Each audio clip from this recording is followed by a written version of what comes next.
De retour d'Espagne, il sort du silence.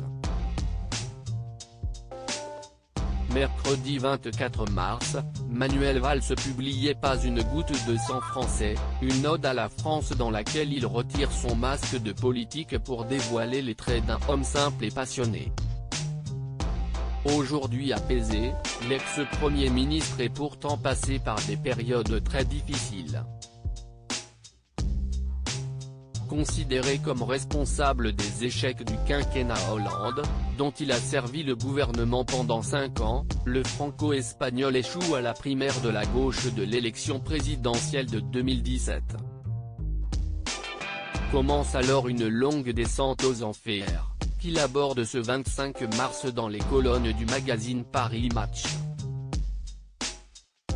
Au printemps 2017, Manuel Valls apparaît amaigri, ce qui n'est pas sans alerter ses proches.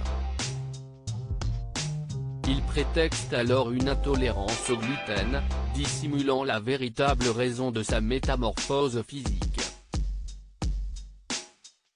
Derrière ses volets fermés, l'ex-premier ministre souffre de dépression et s'inflige une diète dangereuse. « J'ai failli crever », avoue-t-il à nos confrères. Non seulement son avenir en politique semble-t-il compromis, mais il ne peut même pas compter sur le soutien d'Emmanuel Macron, à qui il a pourtant témoigné son soutien en se détournant de la gauche. Manuel Valls. Sur le moment, si est dur, quelque chose de l'ordre de la mort, et lorsqu'il fait part au nouveau président de son projet de partir pour l'Espagne, Emmanuel Macron n'essaye même pas de le retenir.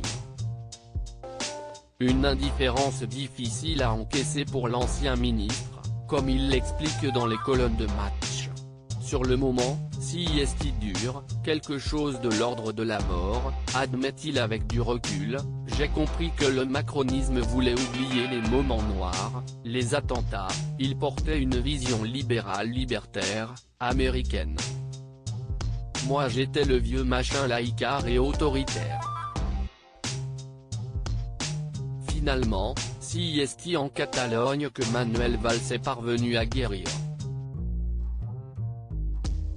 Si sa candidature à la mairie de Barcelone s'est soldée en échec, il a retrouvé l'amour dans les bras de l'Espagnole Susana Gallardo Torrededia, riche héritière de l'industrie pharmaceutique. Ils se sont mariés en septembre 2019.